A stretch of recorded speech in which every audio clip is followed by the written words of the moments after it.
Eto na guys, may tubig na siya. Subukan na natin.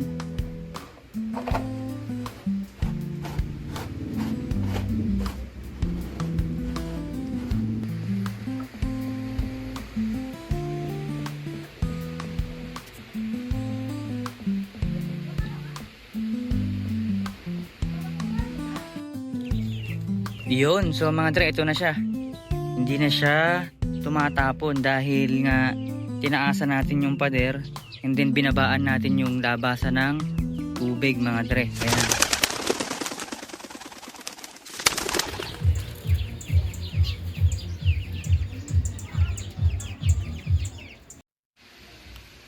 Yo, what's up mga dre? Ngayong araw meron tayo ditong mga gallon bottles. Ayan mga tropa. Ayan.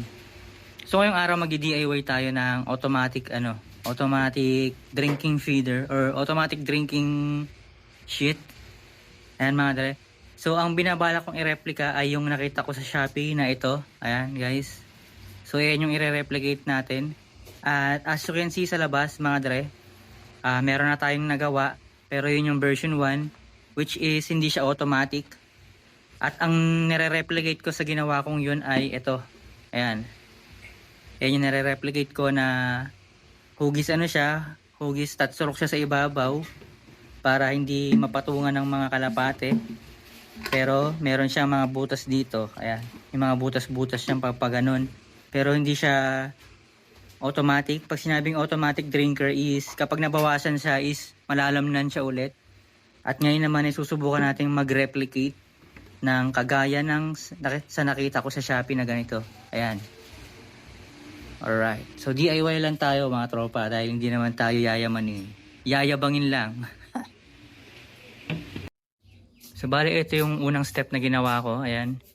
Gumawa ako ng parang malatabo or malabaso. Ayan. Ayan. Tapos ito yung igaganyan natin. Paganyan siya. Ayan. Pero syempre lalagyan natin ito ng butas. Ayan. Bubutas-butasan pa natin yan para doon ilulusot ng mga kalapati yung kanilang mga ulo. Pero hindi ko type na yung basta na lang siya ipapatong na ganyan. Gusto ko yung meron siyang lock. So iisipin ko pa kung paano gagawin yun. Didiskartehan, no? Ayan. So nandito tayo sa loob ng bahay ngayon na gagagawa. Dahil dun sa labas naririnig yung mga tugtugan ni Bisaya na yung mga tugtugan na siya lang yung may gusto. Siya lang nakakaintindi, mga tropa. Pero tuloy-tuloy lang tayo. So ito yung background music natin mga dre, or background noise, background sound. And si X makina mga tropa. Pero ito nga, tinabasan ko na siya. Tinabasan ko siya ulit. Ayan. Ito yung pinagtabasan. Para nang sa ganun mag-meet. Ayan para itong takip na to, ayan, ma-meet niya yung dulo. Tapos ididikit ko siya niyan.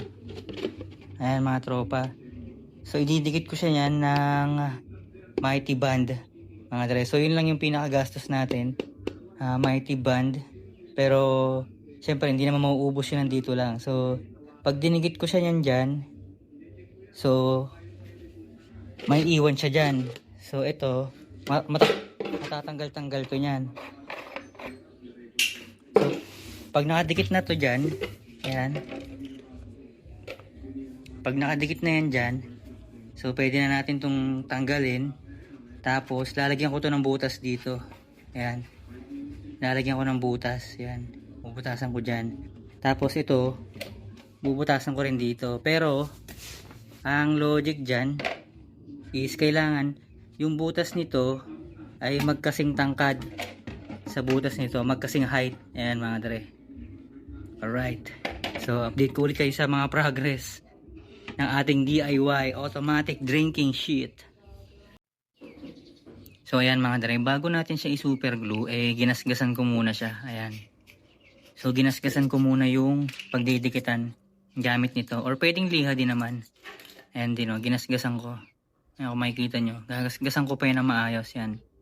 Para dyan kakapit yung dun sa gasgas na surface, dun kakapit yung super glue, mas makapit siya nun. Kasi kapag mas makinis yung yung pinag-super gluehan mo is hindi masyadong effective. So mas maganda, mas magaspang yung surface na pagdidikitin mo. Ayan. So, ginasgasan ko siya. Kulang pa yan. Gagasgasan ko pa na maayos.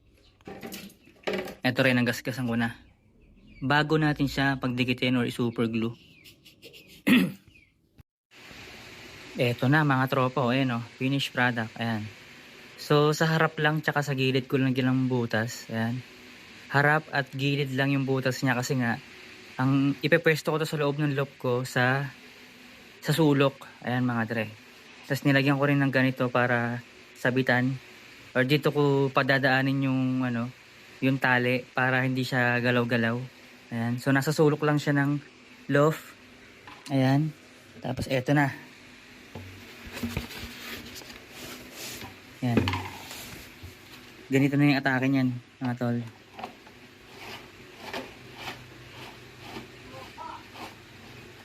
Ayan. Ganyan na yung atake niyan, mga tropa. Ayan. Tapos, para hindi siya matumba-tumba, masagi-sagi. Ito, meron siya ditong butas. Tapos diyan ko pa dadaanin yung tali. Tapos tatanggalin ko na lang itong sticker na to. G na yan. Mga tropo. G na yan. Pero, generally, pwede nyo ito pang lagyan ng iba pang butas. Pwede nyo pa siyang butasan dito. Pero sa akin kasi ang purpose ko is ilalagay ko siya sa sulok, mga dre. Hindi sa gitna kasi nakakasikip eh. Pag nasa gitna ito, nakakasikip. Ayan. So sa sulok siya. Alright. So yun, what's up mga dre. Bubutasan na natin siya gamit itong panghinang. Ayan. So para masukat natin kung hanggang saan yung bubutasan natin is ganyan. So ito hanggang dito. Hanggang dito yung bubutasan natin. Ayan, butasan na natin. Hanggang dito lang sa leeg. Ayan. Tapos butasan pa natin sa ibang part. Ayan. Uy, muntik na. Eto na guys, may tubig na siya. Subukan na natin.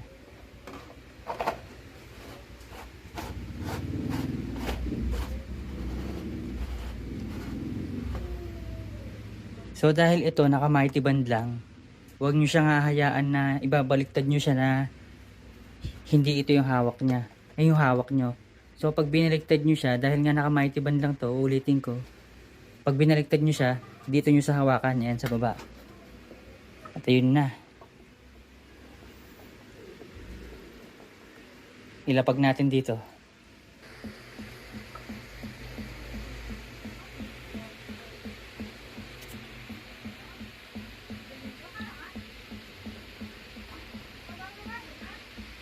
Mukhang aapaw yata. Parang aapaw. Ayun na. Hindi siya umapaw. Alright, nice. Successful mga dre, hindi siya umapaw. Nice one. So, sakto lang yung pagkakalagay natin ng butas na ganong katangkad. Ayan. Ayan. So, konti na. Muntik na umapaw. Mga dre. Ayan. So, kapag bubuhatin nyo siya, huwag nyo siyang hahawakan dito. Kasi baka kumalas yung yung pagkaka super glue. Actually, hindi naman mighty band yung ginamit dyan eh. Yung China lang na super glue. Ayan. So, huwag nyo siyang bubuhatin dito. Huwag nyo siyang bubuhatin. Kailangan dito siya sa ilalim ang buhat niya, mga tropa. Ayan, dyan sa ilalim. Alright. Ayun sakto lang. Sakto yung tubig niya dito, huminto na. Alright, successful ang ating DIY. So ito mga dre. So advice ko lang mga dre sa mga gusto ring gumawa nito. Or kahit yung bumili na lang ng yari na ganito. So dapat yung pagpapatungan nyo is pantay.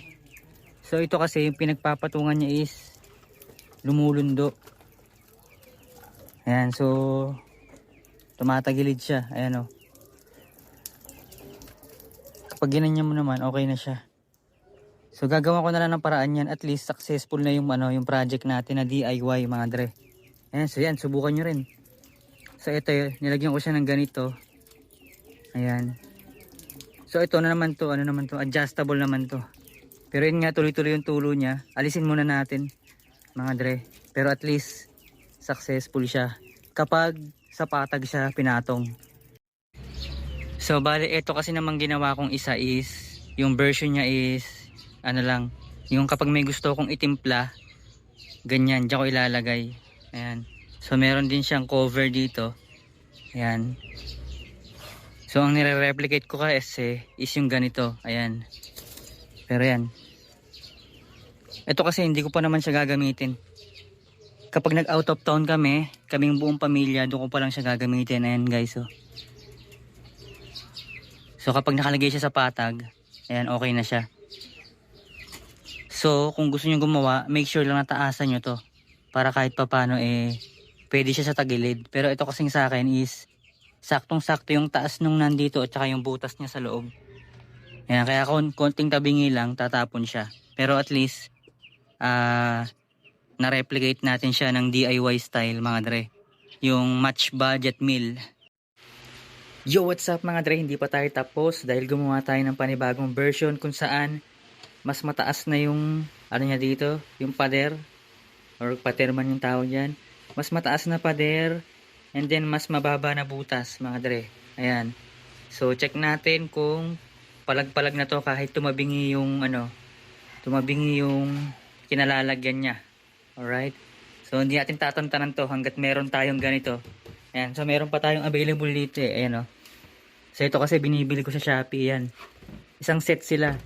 So alcohol, liquid detergent. Tapos ito panghugas ng plato. Ayan. Dish soap. So subukan na natin. Yun nga lang konti na lang yung natirang super glue. So not sure kung madikit na madikit to. Sana madikit na madikit pa rin siya kahit konti na lang yung nailagay natin mga tropa. Let's go.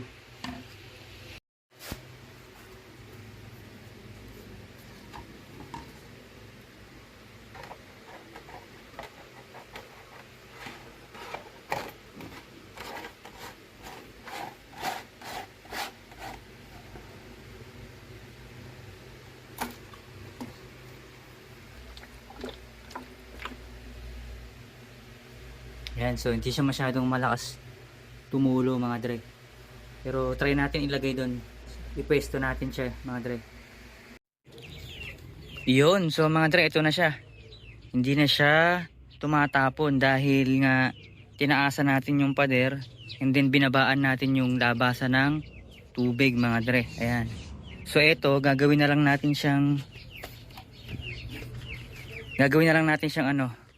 yung ano bang tawag dito? Yung automatic feeder naman siya. Hindi naman tubig yung lalabas. Ang lalabas naman ay pagkain mga tol. Ayan, so kasama to sa sa purpose na dahil nga magkakaroon kami ng long weekend or out of town makakakain pa rin sila kahit wala magpakain mga tropa. So pakita ko sa inyo nga pala yung mga kalapate. Ayan mukhang maglalabas pa ng blue bar Ayan Tingnan nyo yung magulang nila. Red grizzle. Tapos isang agila yung hen. Pero tingnan nyo, maglalabas pa ng blue bar. Wait. Ayan. Ay mga kalapate natin, baka namimiss nyo na. Ayan. So puro mga brown yan mga tol. Ito naman yung mga sisiw natin. Ang lalaki no. Laging gutom. Tapos ito naman, yung dalawang itlog nito, tinanggal ko na kasi hindi sila fertile. Ilang araw na yun, may isang linggo na. Pero hindi siya fertile, inalis ko na mga tropa. Tapos tinapangan ko yung egg 1000 mga tropa. Tapos yun yung mga kaganapan dito. Wala munang palipad ngayon, pahinga sila mga dre. Kasi umaasa pa rin ako na baka meron pang ibang bumalik mga dre. Ayan, so yung blue bar, grizzle na tippler, at saka yung yung breeder na sinama ko. Pero siguro hindi na babalik yun kasi nga breeder age na yun matanda na yun. Siguro pag nandito lang siya rumoronda-ronda lang siya, nabalik-balik. Pero pag lumayo, maiisip niya talagang balikan yung kung saan talaga siya origin. Yun lang, maraming salamat sa panonood mga dre.